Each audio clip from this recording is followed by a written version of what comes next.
Pigs. Some can glow in the dark and swim in the ocean. But you won't believe what they do better than a preschooler. Eventually, pigs will rule the world.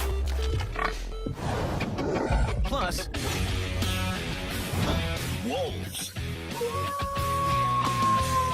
They're over 20% brainier than dogs. And they can change the shape of rivers with their teeth. But you're about to find out how they're less lethal to humans than tap water. I don't want to say stop drinking tap water, but it could kill you. And crows. They're as smart as dolphins. And can talk like parrots. But when it comes to hunting down terrorists, they may be as effective as SEAL Team 6.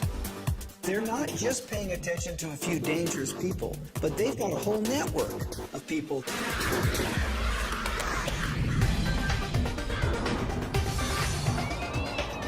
This is where savage meets science. And wild becomes wow.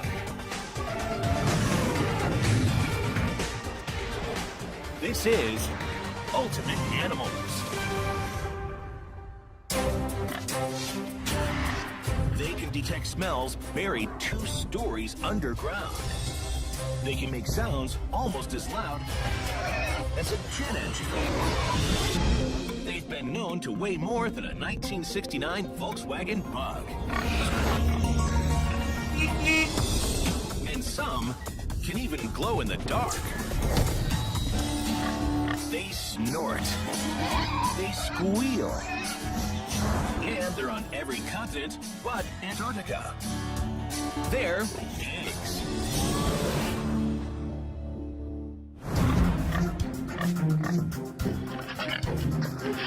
Pigs are some of the most interesting, fascinating, awesome animals out there.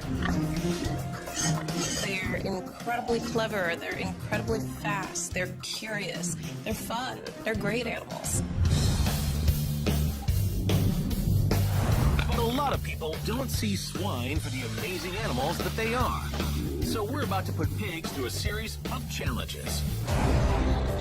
Mini aptitude tests designed to flip how we feel about our porcine pals. It's only fitting that the battle should begin with the biggest of all pigs' foes. It's pig versus perception. The public's pretty incorrect in most of its perceptions about pigs. They think of pigs as dirty. They think of pigs as, sloppy, but pigs actually, in fact, are quite clean animals. Newborn piglets will leave their nest to relieve themselves elsewhere when they're only a few hours old. No diapers required. But if pigs are really so clean, then how do you explain this?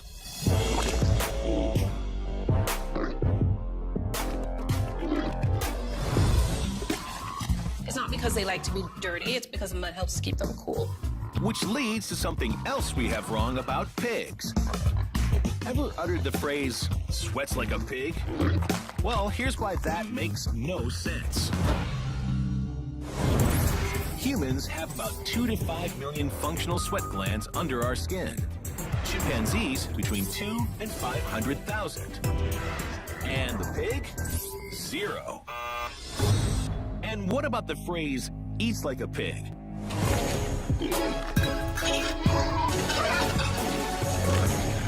That one might be okay. For round 2 of our piggy reprogramming, we're bringing in man's best friend. It's pig versus dog. More specifically, the dog's nose. For years, dogs have been used to sniff out everything from drugs to bombs and even people. But theirs is not the only nose in town.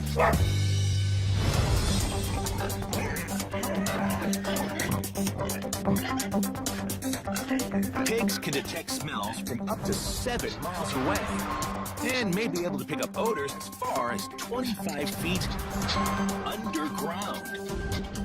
That's deeper than a lot of nuclear bunkers. Pigs may even be muscling in on some of dogs' territory. They're being trained to detect landmines, to detect explosives. They have a really amazing sensory apparatus. So whose nose really knows better? One of the ways scientists measure an animal's ability to smell is by counting the number of genes in its DNA related to smell. For example, humans have 387 active olfactory genes. Our sense of smell is just okay. But dogs have more than twice that, with 811. As for pigs, they have a remarkable 1,113 active genes related to smell. And just how good is that? We had pigs that we trained to find a particular odor out of an array of 10 others. And we had pigs that could discriminate between mint, peppermint, and spearmint. Once they learned which odor they were trained to detect, they were 100% accurate every single time.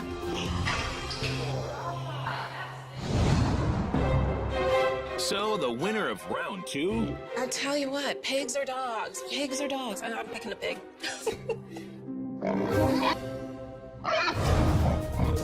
For round 3, we're changing the way you think about pigs by taking a look at how they think about everything.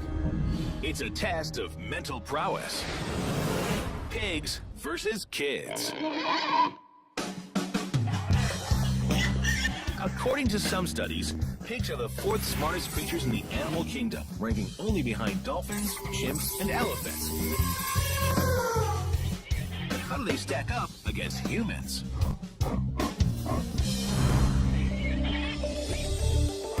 Piglets will recognize their own name just a few weeks after being born. It takes most human babies between 5 and 7 months, but it gets more advanced.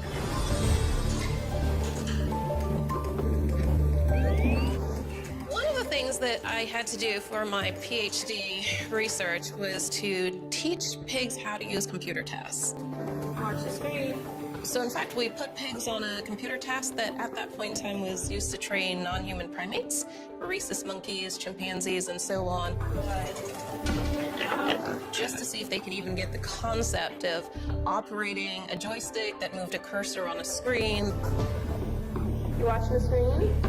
And shock and awe, on that computer task, the pigs actually learned and performed at a rate that was comparable to monkeys. And not just monkeys. The pigs also learned the task at a much higher speed than 3-year-olds who played the same game. But for undeniable proof that pigs are smarter than kids, We trained our pigs to put all their toys back into tubs when they were done. So watching pigs walk around a room, picking up basically dog toys and nicely carrying them back to their little tubs is highly entertaining to watch too.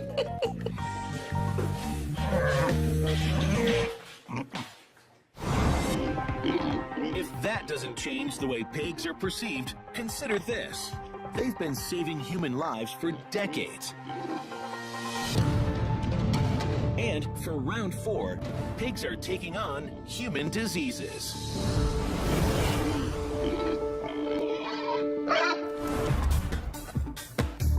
According to some research, many of the pigs' organ systems are 80 to 90% similar to our own. For years, doctors have researched using genetically modified pig hearts on humans in need of transplants.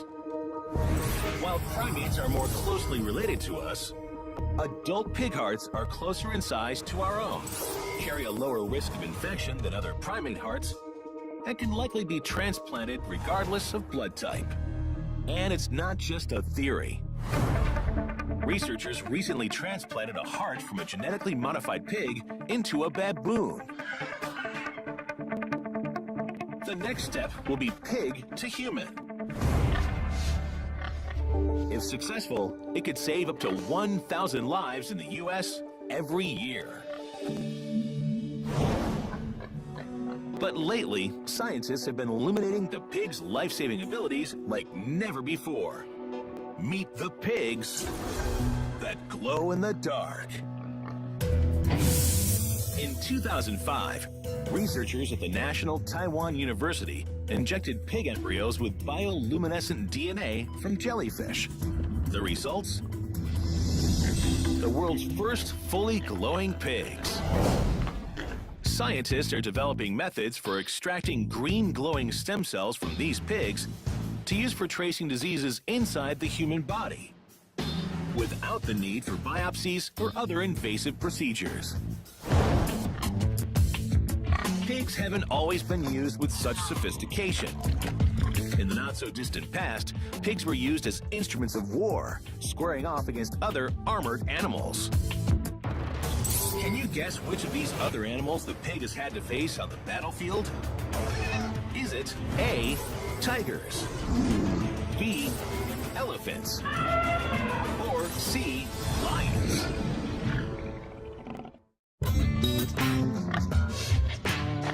Winston Churchill once said, "Dogs look up to us, cats look down on us, and pigs treat us like equals."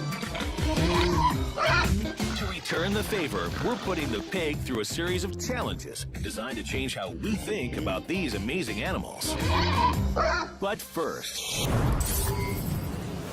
we asked you which of these animals the pig has had to face off against on the battlefield. Is it A, tigers, B, elephants, or C, lions? The answer? It's the biggest of the big, the elephant. As early as 267 BC, the Romans deployed war pigs against the elephants of opposing forces. The loud squealing of the pigs would terrify the elephants and send them trampling back over their own troops. Pigs 1, elephants 0. But how loud do you have to be to scare off a horde of battle-hardened pachyderms? It's pig versus a jet engine. At an ear-splitting 130 decibels, a pig's squeal is 4 times louder than a chainsaw. Pigs are definitely among the loudest animals on the planet. It's pretty amazing and literally ear-rending. Pigs can squeal to the point where, yeah, you really can lose your hearing. If you are in a barn full of pigs and they're all squealing at the same time, what you may often hear, especially around feeding time, is a lot of vocalization. And it's really important that people wear hearing protection. But how does the pig squeal stack up against the sound of a jet engine? Put them both on a runway, and the engine will only drown out the pig by 10 decibels. To put that in perspective, that 10 decibel difference is only as loud as a pin dropping. So technically, jet engine wins this battle. Just wait until pigs learn to fly. The largest pig ever recorded was named Big Bill. He was 5 feet tall, 9 feet long, and weighed a scale-tipping 2,552 pounds.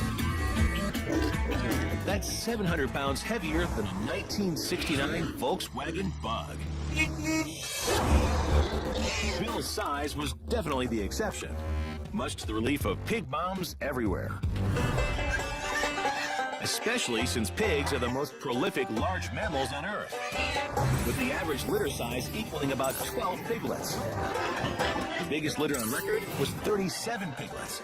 That's more than 3 defensive lines. In Iowa, pigs outnumber people 7-1. With roughly 1 billion pigs on Earth, it only makes sense that they should face off against each other. So to really change how you feel about swine, it's time to go back to the beginning. It's pig versus pig, the ultimate sibling rivalry.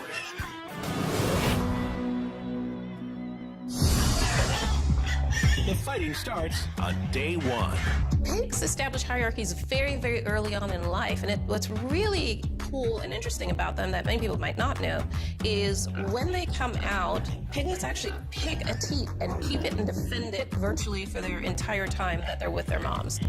And since the teats at the front of mom's body produce the most milk, the firstborn pigs claim those right away. They come out with these nasty little razor-sharp needle teeth that they can use to basically fight each other off from, within the first few minutes of life.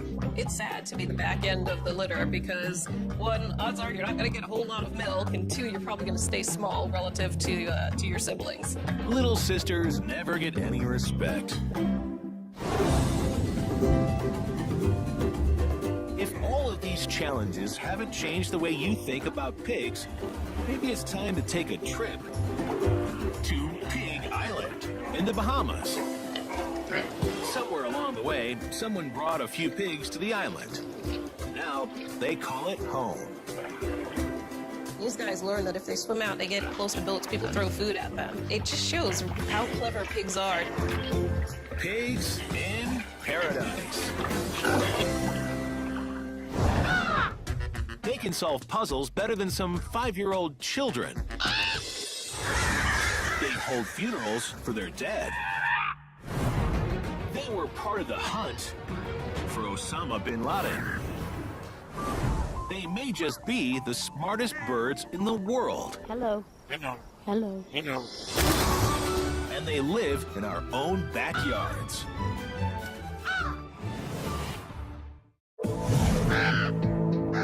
They've been known to eat humans. They never forget a face.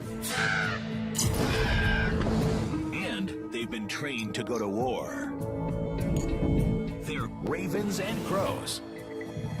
But don't be scared. Crows also like to play like puppies. And they're as brainy as apes. Forget the parrot. Hello? Crows and ravens might just be the smartest birds in the world. To back that statement up, we're examining all the ways in which crows and ravens transcend their scary rep by being so clever.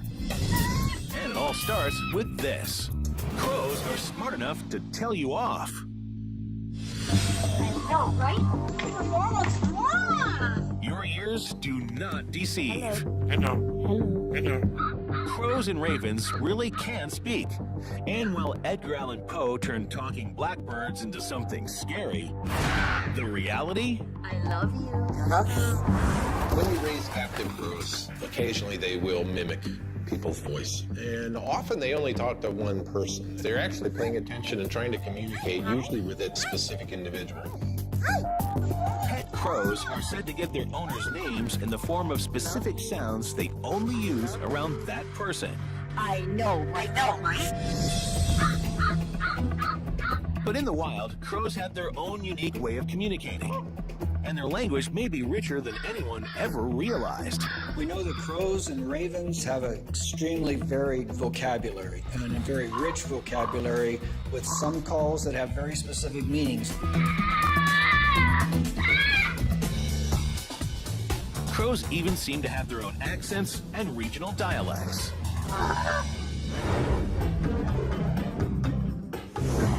It was the great philosopher Groucho Marx who said, "I'd never forget a face, but in your case, I'll be glad to make an exception." Crows would probably appreciate that quote Because, no joke, some of them are so smart, they never forget a face.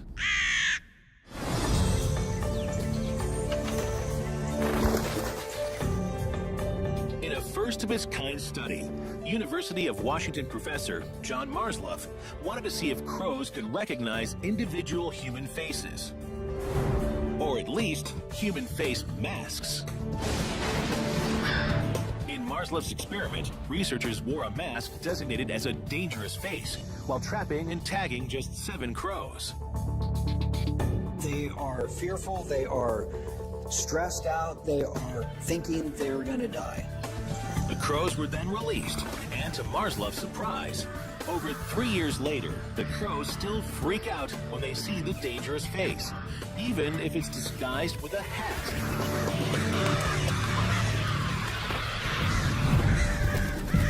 Even more incredible, though John only captured 7 birds in the original experiment, over 70% of the crows on campus now react anytime the mask is around. That means that not only did the original 7 birds remember the face, but they taught other crows to hate it too.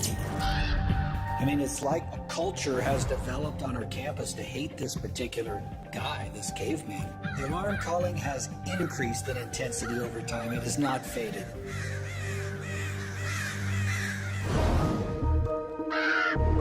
But if crows can single out one face in a school of 40,000 students, what else could they do with their power? That's what the Pentagon wanted to know when in the mid-2000s, they looked into using crows to hunt down the most wanted man in history. Even they knew.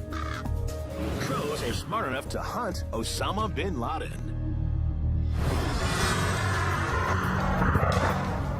Never mind SEAL Team 6. Crows might just be the future of covert warfare.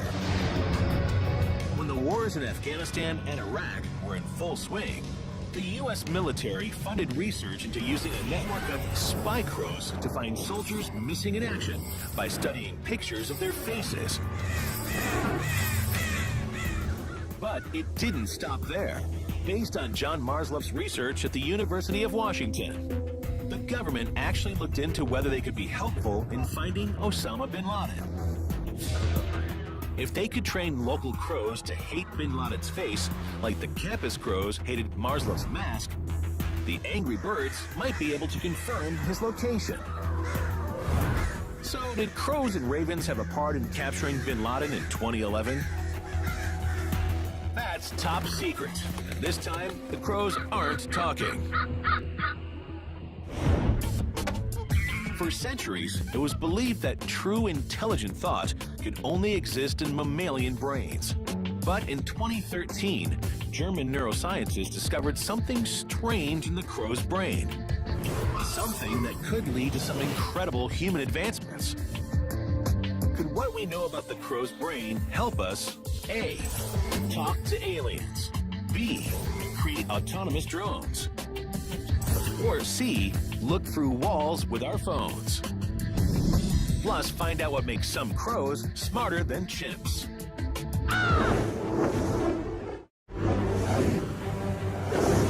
In 2013, neuroscientists in Germany wired electrodes to the brains of crows and monitored them while the birds solved a series of complex memory tests. What they found could lead to a pretty amazing human advancement.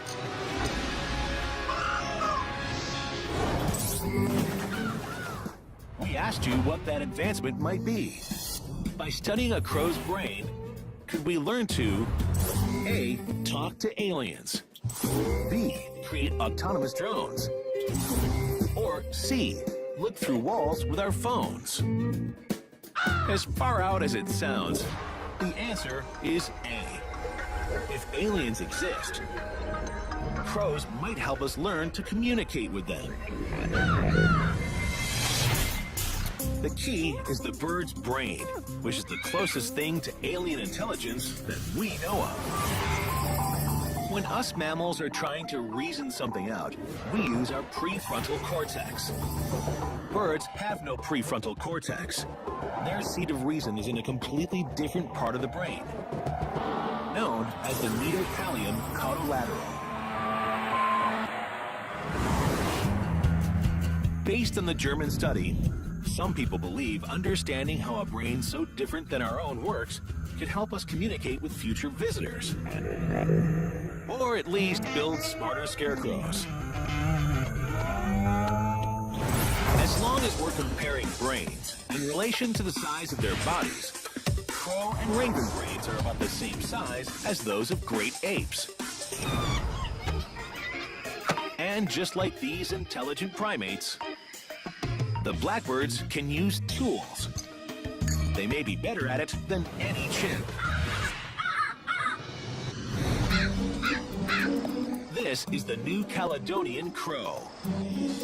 In the wild, this indigenous bird uses long sticks to reach tasty bugs. But they don't just use tools, they make them. They make hook tools, they make barb tools. You can teach a chimpanzee to do that, but they're not very good at it.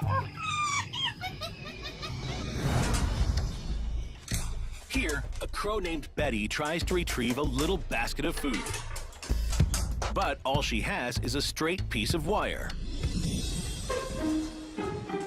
With just a little thinking, she turns the wire into a hook. No one taught her to do it. She figured it out herself. I mean, she really had to have had a plan in her head of this is how this is going to work. And it went through step by step, and the sequencing of a complex behavior, that implies insight. We don't associate it with many animals, but we do with this crow.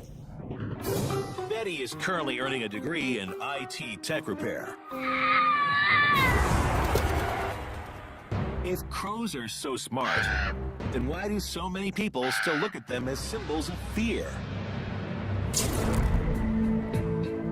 It may go back to the bubonic plague, when over 75 million people on 3 continents lay dead or dying.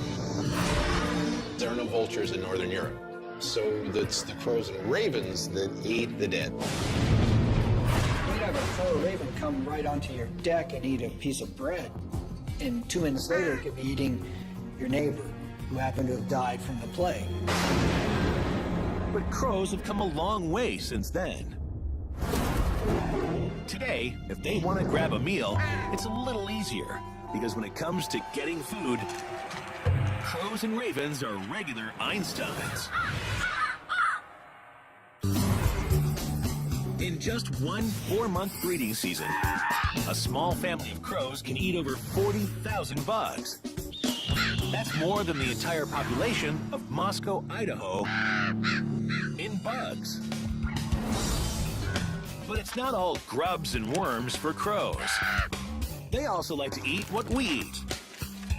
From leftover Chinese food to this. They can fish. Some crows drop bait in the water and wait for fish to come up and then grab them.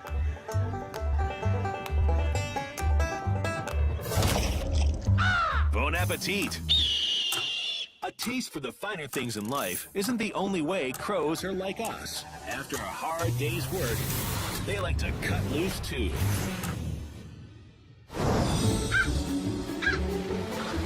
Yes, that crow is sledding. And it doesn't stop there. They'll play fetch, frolic in the snow, and swing around on branches if there's nothing better to do. Play is a very beneficial activity. It helps establish social relationships, relieve stress. It's beneficial for animals just like it's beneficial for us. It's one of the ways they keep the family together. And when it comes to family, crows may be as advanced as humans. Fall in love, move to the burbs, raise some kids. It's the American dream. And for many crows, it's the same story. American crows have a social system that is more similar to Western society humans than probably any other animal on Earth. For instance, American crows mate for life. Crow couples stake out a piece of territory to raise their young. And when unclaimed real estate is hard to come by, crow kids will often live with their parents to help raise their younger siblings. Or as we humans call it, freeloading. Those gangs of crows you see in your neighborhood, they're actually families with mom and dad and kids from a number of different years. They're all hanging together and watching out for each other.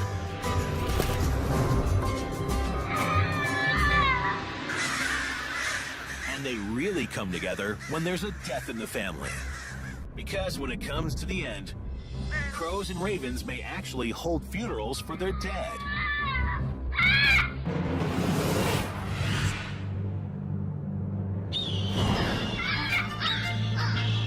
When they see a dead crow on the ground, they will swarm around that. It's a social gathering on a huge level. There could be 1,000 birds even that gather around some of these situations. And according to observers, it seems to be much more than just morbid curiosity. They've described the crows processing by the body, bringing sticks around the body, or just a gathering in the trees that is very noisy. Then the birds disperse silently.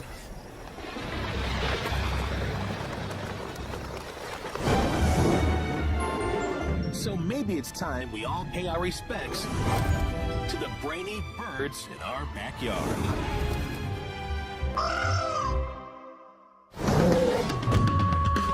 One pack can dominate a territory the size of Delaware. They're being studied by the Navy to create robots of war. They're resistant to anthrax, can hunt for 3 days straight. And without them, trees will die. These are no puppies. They're wolves. It's late on the M23 highway in southern Russia.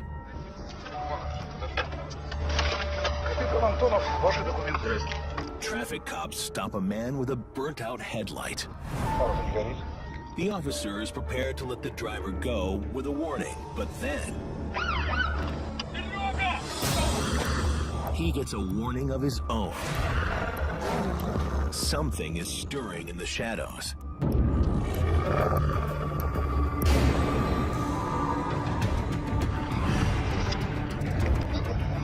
There's only seconds to run.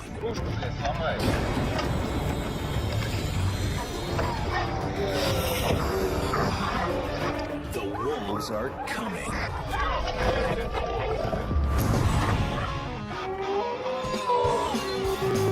From Little Red's grandma to those 3 sheltered pigs,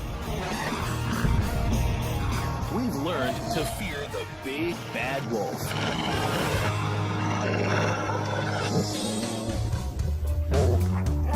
But put away those silver bullets, because we're revealing 4 reasons to choose respect over revulsion when it comes to wolves. Our first reason to respect the wolf is simple. Because they respect us. It's easy to understand why some people might not see it this way. Prior to the 20th century, wolves killed 681 people in France alone. But that was then.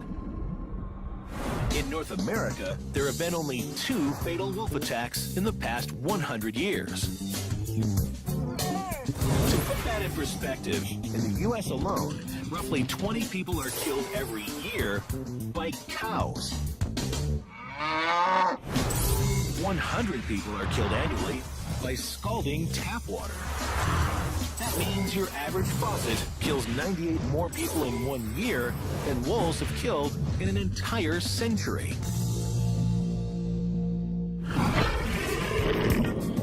Wolves are not really a threat unless you put yourself in a really precarious situation by getting too close. So keep your distance, and wolves will mind their own business.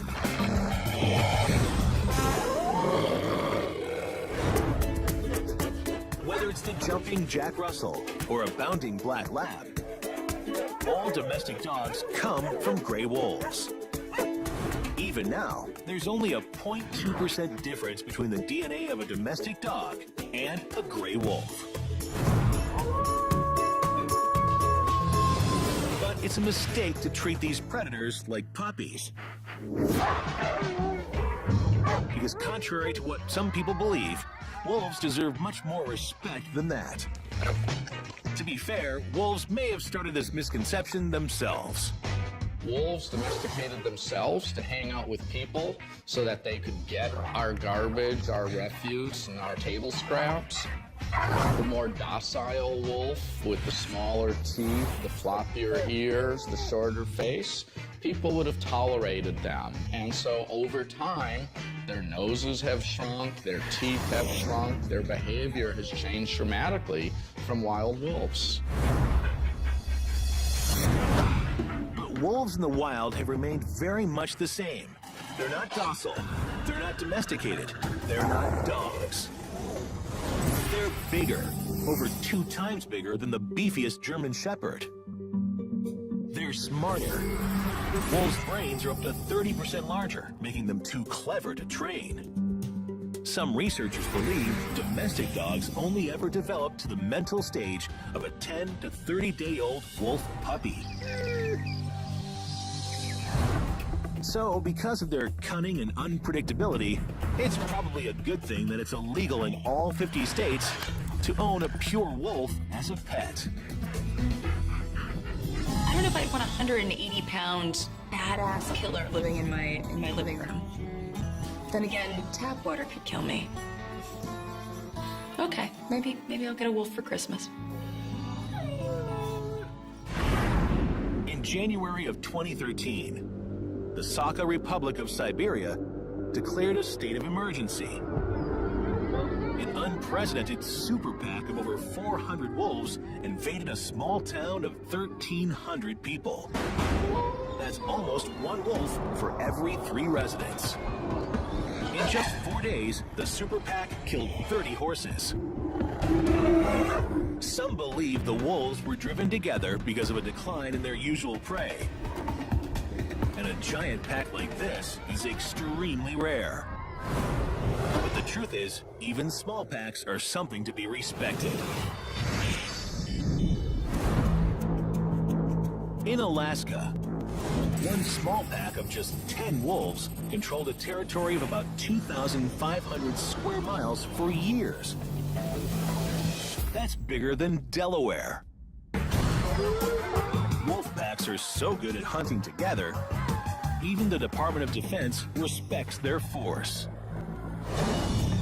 In 2014, DARPA launched Project CODE, which stands for Collaborative Operations in Denied Environment. The goal is to mimic the way coordinated wolf packs hunt with minimal communication. To create semi-autonomous military drones that can enter enemy airspace, then work together to evade and attack. By the time the plan is fully implemented in 2018, the total cost will be $54.3 million.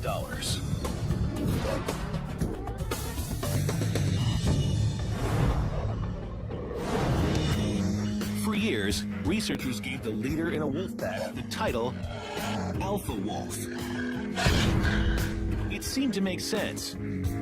Webster's even defines alpha as having the most power in a group of animals or people. But recently, there have been some changing thoughts about the term alpha wolf. Can you guess which of the following statements about alpha wolves is true? The alpha wolf is A, the most physically fit, B, the firstborn, or C, a lie. Plus, true or false, werewolves exist. In 1951, 135 French people were hospitalized and 6 people died after being attacked by werewolves. Either that, or they were suffering from violent mass hallucinations brought on by a rare fungus in rye bread called ergot that creates crazed delusions of turning into beasts. Some scholars now believe at least a few of our modern werewolf legends came from true tales of medieval peasants infected by this same fungus and having visions of turning into beasts. So maybe the only thing you really need to fear during a full moon is moldy bread. We asked you which of these statements about alpha wolves is true. Is the alpha wolf A, the most physically fit, B, the firstborn, or C, alive? The truth is, according to more recent research, the term alpha wolf is C, a lie. There's no such thing. Not how we think about it anyway. So a lot of packs are essentially family groups. So what most people would call mom and dad, we're calling, the alpha wolf and his lady friend.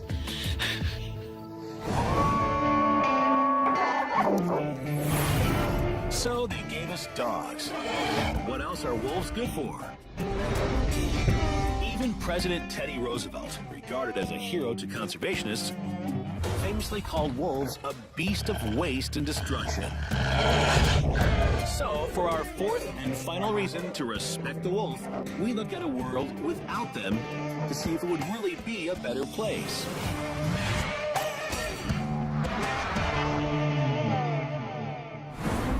Yellowstone, the world's first national park. Nearly 35,000 square miles of pristine nature, with 67 different species of mammals, 322 different birds, and countless rare plants and trees. It is a true Eden on Earth. At least it is today.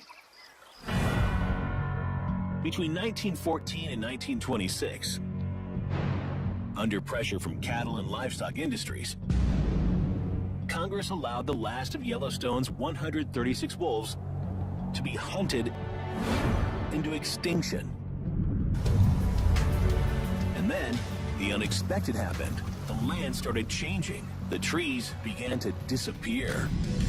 A little over 2 decades after wolves, new tree growth drops to just 10% of what it was before their absence. 50 years after wolves, and those same trees are down to just 1%. Trees that once grew up to 98 feet tall now rarely reach a height beyond 2 feet. That's like turning the Sears Tower into a 4-story building. One of the major reasons the trees aren't growing? They're being devoured by one of the wolves' favorite meals, the elk. If you're an elk in Yellowstone, things are great. Elk will eat anything that's up to about 7 feet tall. So if you have a sapling that is growing up and hasn't made it to 7 feet yet, elk can come along and just eat it, and that tree will not become an adult and reproduce more trees. Without wolves to help keep them in check, the elk population explodes to 19,000 strong. And with each elk devouring 10 to 20 pounds of plants per day, that's 380,000 pounds of species-supporting habitat eaten every 24 hours. To put it in human terms, that would be like losing 2 to 4 single-level houses every day. The entire town of Danville, Iowa, would be wiped off the map in as little as 3 months.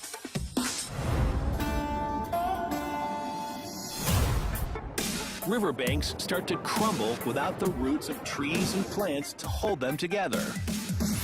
The beaver population that depends on the rivers and the dwindling trees drops from 25 colonies to just 1. Even grizzlies, one of Yellowstone's biggest draws, seem to be disappearing, which only disrupts the food chain further. 70 years after their eradication, and this world without wolves is dying. But then, in 1995, thanks to provisions in the Endangered Species Act, 2 wolf packs are reintroduced to Yellowstone. The impact is palpable.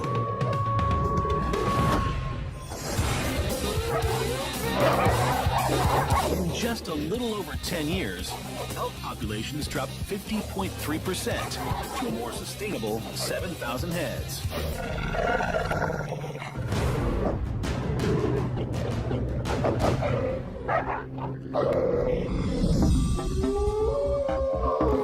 But it may be more than just how wolves kill elk. Some studies suggest they also keep them running, so they can't overgraze any one area. And less elk competing for food means more bison. In the years after wolves return, bison populations in Yellowstone double from under 1,000 to over 2. And because wolves eat big game animal, they actually were leaving behind carrion that were being scavenged by ravens, bald eagles, and even bears. So there was an increase in the bear population. 15 years after the return of wolves, and even the shape of rivers start to change. Deeper roots mean stronger soil and more defined riverbanks. Yellowstone goes from having 1 beaver colony to over 100. While there are other factors at play, the wolves' impact on Yellowstone's biodiversity is undeniable. After the return of top predators like wolves, Yellowstone begins to recover. This interconnectedness is known to scientists as a trophic cascade, and it goes beyond Yellowstone, from Glacier National Park to the Smoky Mountains. Wolves are a vital part of a complex ecosystem. And if that's not reason enough to respect the wolf, what is?